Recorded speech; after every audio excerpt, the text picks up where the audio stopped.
welcome back. Here to tell us about how to make Thanksgiving more meaningful is blogger Janie Porter from SheJustGlows.com. SheJustGlows.com. Yes. Got that right. So when you had children, you decided to blog, right? I did. I was a TV news reporter for 8 years, and going from full-time career woman to full-time mom was a tough transition for me.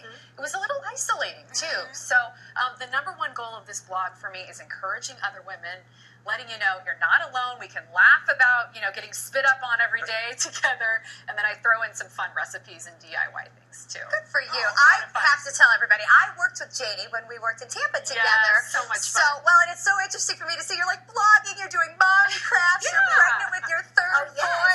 See, I knew her in that other world where we talked about where we bought our cool shoes. Exactly. How Times to have make changed. Thanksgiving more meaningful. Yeah, so good for you for Exactly. doing this, to bring kind of family and your career together. I love that. Went So from what are covering. some ideas? So we're starting off, and I love that we're doing this first with the I Am Grateful tablecloth. And have a visual reminder of what's important this holiday season for your family and your kids to look at. This is our number one favorite tradition in our house. I wrote each of my sons' names, and then for the one that can talk, what he's grateful for. Apparently my 3-year-old likes soup, even though he didn't eat the chili I made last night, but whatever, we put it on there. And it's fun because you pull it out of your Thanksgiving box, you can look back to last year and remember, wow, my kids were in a different phase. And now they're, in such a new phase. And then another idea is if you have Thanksgiving dinner at your house, which Stephanie, I know you've got Yes, no, we're doing this craft this week. Now, let me There you interrupt go. you real quick. Is that paint cloth? Could you use burlap? What fabric are you thinking? Thank you. This is a $4 painter's cloth from Home Depot. Okay. Super cheap. And I didn't even bother buying an expensive fabric pen. I just used a black Sharpie. I wash it once a season. It's fine. And, if you have everyone over at your Thanksgiving dinner table, too, have each person write what they're grateful for, and then you can reuse it each year. Or you could use a runner. I'm getting all creative. Well, Beth is rubbing off on me as I'm looking at this. Yeah, you could make a runner out of it, too. Absolutely. We just go around the table and say what each one of us are grateful for this year. I love that. And we do it every year so people think up what they're going to say. Yes. Now, is this sort of the same thing? This is another, visual representation and something that I like to have out during the holidays. I call this a gratitude tree, and you can use just sticks from out in your backyard. Let the kids get involved, throw in a vase, and then I just cut out stationery I had laying around the house. I used raffia that I think I got at the dollar spot at Target a couple years ago.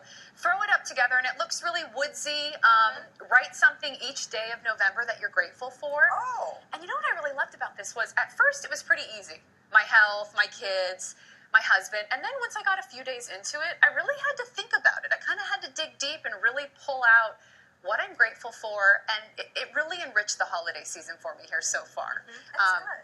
It was really special to go through, so really enjoyed doing that one. What about the glass? Yeah, this one, I see handprints. Yes, They're not dirty, Beth. They're supposed to look like that. Right. Okay, every guy is like a nightmare to shop for pretty much, right? Because my dad has everything. So this is what I got him.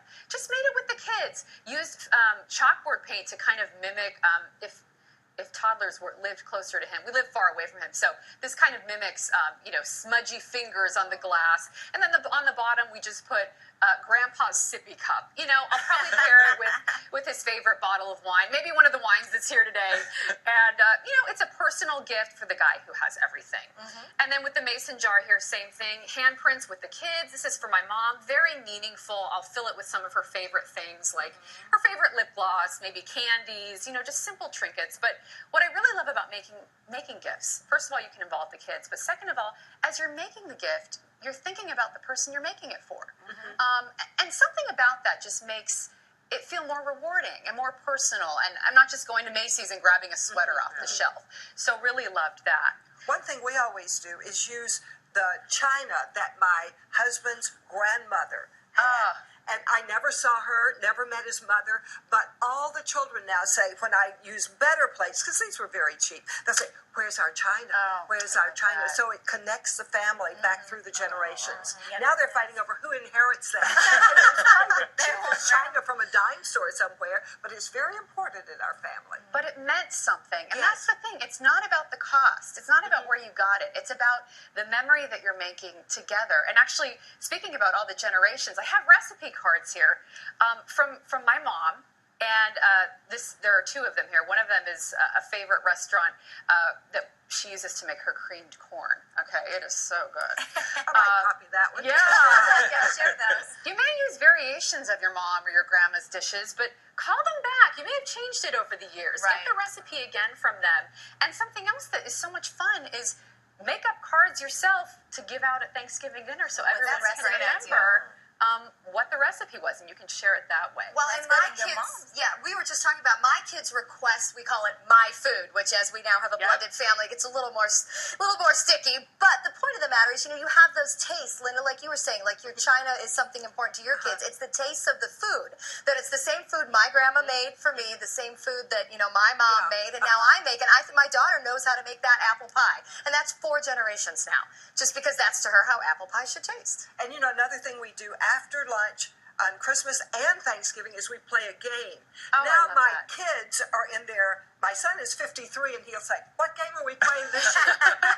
So they still love that. They love those traditions. That's wonderful. And that means you're not talking about the sales you're going to on Black Friday. No, you're talking about how much you guys love each other, memories you've made together. I wanted to illustrate how easy it is to do video chat. This is something that you could really overlook in this modern technology age, but don't. And just to show how easy it is, I actually have my mom joining us here via FaceTime from California. Hi, Mom. Welcome to ABC7. We're here at Suncoast View. And what we did a few years ago was we did a multi-location Google Hangout. It was free. We just downloaded a free trial. Mom, you loved that, right? You had all 4 of your kids in the same room virtually, right? Oh, that's wonderful. I did. 3 of you living out of state with your families. It was better than any Thanksgiving card or even an e-card. That's such a good reminder. All right. Thanks, Mom. Thank you. You gotta say bye to Mom. Bye, Mama. We'll talk later. Now tell us, what is your blog again? SheJustGlows.com. She just glows. Yes. And We're you all do. going to check that out. Thank And we'll you. be right back with Truths or Lies.